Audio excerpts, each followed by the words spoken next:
Professor Benson, I'm very honored to be introduced by someone like you in that way. I can always, play the safe route and provide my paper in Afrikaans. I mean, that's in line. Isn't that in line with inclusivity? But I'll be merciful and present it in English. I also want to thank the organizers, especially Professors Quinlan, Thompson, and Benson,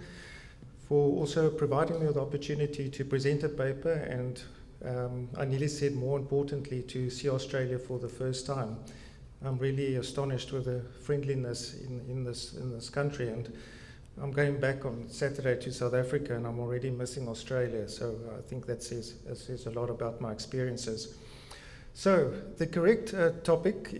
of my paper is inclusivity as exclusion and related implications for the promotion of diversity in the judiciary's mystification of religion. Now, Stephen Smith, in his The Disenchantment of Secular Discourse, reminds us of the current monopolization of meanings related to concepts such as equality, human dignity, and harm.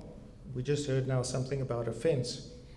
Smith refers to the cage of secular discourse, within which public conversation and especially judicial and academic discourse occurs today.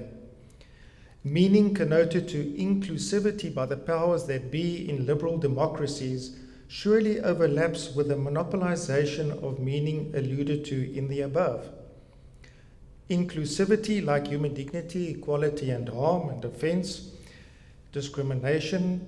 is inextricably connoted to a truth claim, and a truth claim in this sense is in turn linked to ultimate concerns, which in turn is determined by belief. Now, the dominant approach in liberal democratic societies today represents the view, whether directly or indirectly, or whether intentionally or unintentionally, that inclusivity is served by means of, for example, the removal, based on equality and human dignity, of religious instruction in public schools, so as to include learners of all beliefs, or in enforcing a non-state subsidized university to include, based on equality and human dignity, students whose conduct pertaining to sexual orientation may be in opposition to the foundational policies endorsed by such a university, or in, under the banner of equality and human dignity, prohibiting exemptions to be given to marriage officers who do not want to officiate before specific couples due to conscientious objection against certain types of sexual conduct,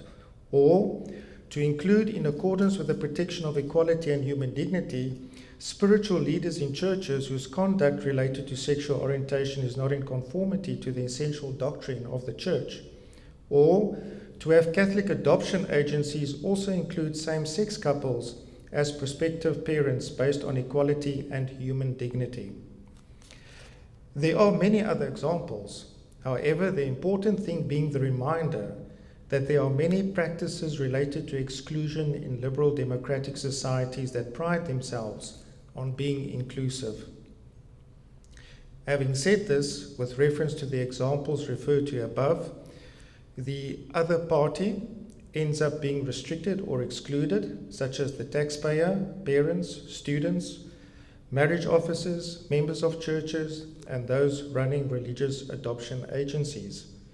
These have different or contrasting understandings of what inclusivity means, and similar to the myth of neutrality of the public sphere premise related to the civil authorities' approach to religion, interpretations of inclusivity exclude views that differ from such interpretations, and differ they will because of their relationship to differing ultimate concerns. Now, there's been a plethora of critical scholarship that brings to the fore the need to caution against a paradoxical labeling of liberal democracies that implies inclusivity per se, be it through critique directed at Bruce Ackerman's thought on neutrality, or Ronald Dawkins' deification of equality, or John Rawls's idealistic veil of ignorance, and on a broader scale, liberalism's consensualist theories. All the critiques that have been written against these authors and other liberal authors can be seen indirectly as a critique related to our understanding of inclusivity. Now, an understanding of inclusivity for purposes, and this is important, of the progression of diversity is to come to terms with the various and contrasting meanings accompanying it, and where there are practices that unjustly exclude them, the remedying of this needs to be sought. Now, bearing this in mind, and now we're becoming more specific, my paper will focus on what also comes forth as a paradoxical outcome against the background of liberal democracy's pride in inclusivity, and this I do by drawing attention to the judiciary in liberal democracies today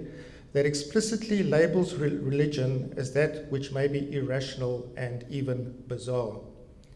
By so doing, this paper critiques a dominant type of liberalism that portends to be supportive of inclusivity and yet functions in an excluding manner. This also slots in with a more general theme related to what the meaning of inclusivity should be, and that such meaning gains in depth on showing its multifaceted and paradoxical nature.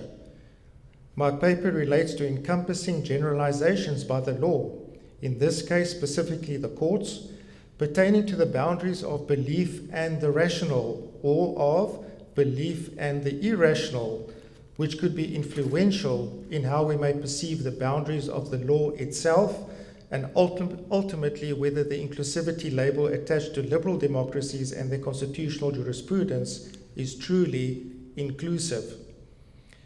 What I have to say overlaps with the author Geddicks's comment that liberals fail to see how thin the distinction is between knowledge and belief,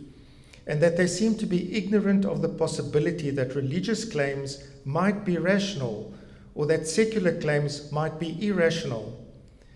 In failing to see how thin the distinction is, not only between knowledge and religious belief, but also between knowledge and non-religious belief, the judiciary in liberal democracies is on a path of exclusion. In this regard, we are dealing with the exclusion of religious claims and interpretations from that which is rational, which in turn does not bode well for the inclusion of religious interests and more ultimately for the progression of diversity. As far back as 1943, we find, in the American case of United States versus Corton, the Second Circuit Court of Appeal in America stated that, and I quote, "Religious belief arises from a sense of the inadequacy of reason as a means of relating the individual to his fellow men and to his universe. It accepts the aid of logic, but refuses to be limited by it," unquote. Now, in the South African Constitutional Court case of Prince versus President Cape Law Society, which dealt with the constitutionality regarding, under the rubric of protection of the right to religious freedoms, the smoking of cannabis, Justice Nkhobo states the following, and I quote, "Religion is a matter of faith and belief. The beliefs that believers hold sacred and thus central to their religious faith may strike non-believers." Ian, I'm well aware that this, and I'm sure you are, non-believers. Do we have such a thing? No, we don't. But he says here, I'll repeat, "The beliefs that believers hold sacred and thus central to their religious faith may strike non-believers as bizarre, illogical, or irrational. Human beings may freely believe in what they cannot prove, yet that their beliefs are bizarre, illogical, or irrational to others, or are incapable of scientific proof, does not detract from the fact that these are religious beliefs for the purposes of enjoying the protection guaranteed by the right to freedom of religion," unquote. Justice Sachs, in the South African Constitutional Court judgment of Christian Education versus Minister of Education, which dealt with the constitutionality of corporal punishment in schools, against the background of explaining the challenges related to the balancing of competing rights, says this to say, and I quote, "Religious conviction and practice are generally based on faith. Countervailing public or private concerns are usually not,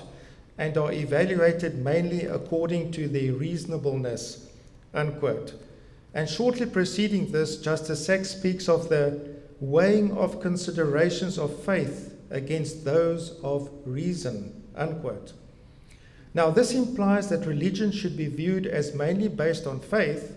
whilst non-religion is usually, and Ian, you can't take me on that, non-religion, I'm sure you agree with that term, is usually not based on faith but on reason.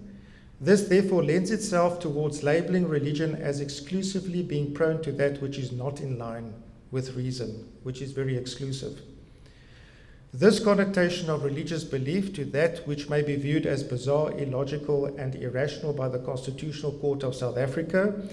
is also reflected in court judgments beyond South Africa, an example being the European Court of Human Rights, where they refer to the following excerpt from the House of Lords judgment of Williamson and others versus Secretary of State for Education and Employment, and it reads as follows, and I quote, "Typically, religion involves belief in the supernatural. It is not always susceptible to lucid exposition or still less rational justification.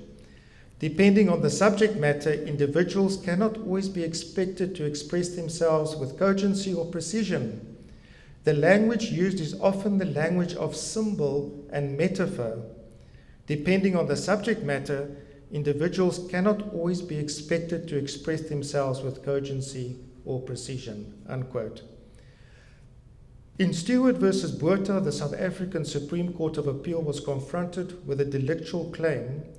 related to a person that was born with certain congenital defects that naturally arose before birth. And this person wanted to claim damages for his birth being allowed to continue and consequently for having to live a life with the said defects. The court referred to the judgment of Speck versus Feingold, where Justice Sir Cohen stated that, and I quote, "Whether it is better to have never been born at all rather than to have been born with serious mental defects is a mystery more properly left to the philosophers and theologians, a mystery which would lead us into the field of metaphysics beyond the realm of our understanding or ability to solve. The law cannot assert a knowledge which can resolve this inscrutable and enigmatic issue," unquote. And in the same judgment, where Justice Spaeth states the following, and I quote, "If it were possible to approach a being before its conception and ask it whether it would prefer to live in an impaired state or not to live at all, none of us can imagine what the answer would be. We cannot give an answer susceptible to reasoned or objective valuation," unquote. Here, the judiciary emphasizes its inability to solve the difficult analysis of determining whether it is better to have never been born at all, rather to have been born with serious defects. According to the court, such a determination constitutes a mystery that should rather be left for investigation by philosophers and theologians, and that the judiciary's role is rather to provide an answer that is susceptible to reasoned or objective appraisal. Note here the judiciary's labeling of religion as overlapping with the mysterious, and implying that the judiciary rather than religion should be understood as being associated with reasoned or objective assessment. The court further emphasized that the transcendental should not be viewed as the domain of the judiciary, hereby implying, and this is important, that the judiciary is to be distinguished from the otherworldly, the spiritual, the mystical, the supernatural, and all similar worlds that would exclusively be left to the domains of philosophy and religion. Now, it is not necessarily that I disagree with the views stemming from the judgments referred to, in that religion may harbor elements of mystery and strangeness for those outside of a specific religion. In fact, even the believer, the religious believer, who strictly adheres to the doctrinal tenets of her religion, may even, though not serving as impediments to her loyalty to such religion, find many instances of bizarreness and irrationality within the religion that she adheres to. Their concern, however, is the law's insinuations of religion as exclusively having the potential of being bizarre and irrational,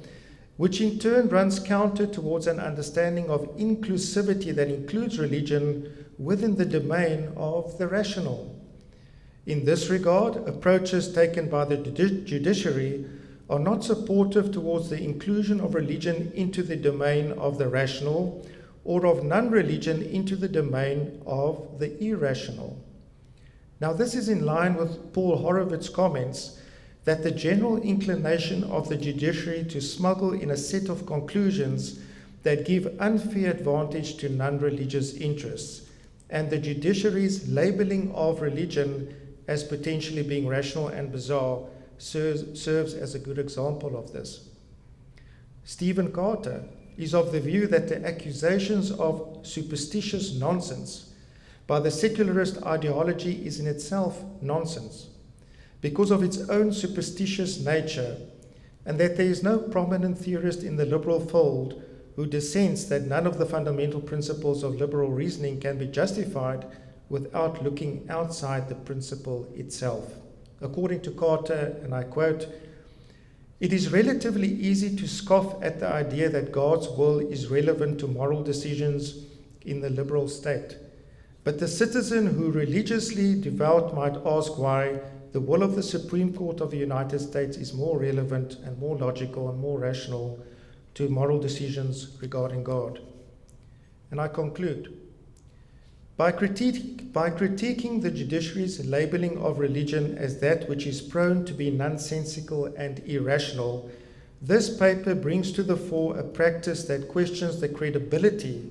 of the interpretive world of religion, and in the process questions expressed as well as inferred loyalties to inclusivity that we come across so often in the language of the non-religious, including the civil authorities, the courts, and the law in general.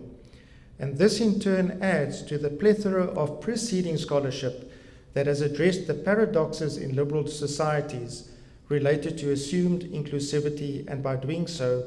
hopefully assists in the furtherance of diversity. Thank you.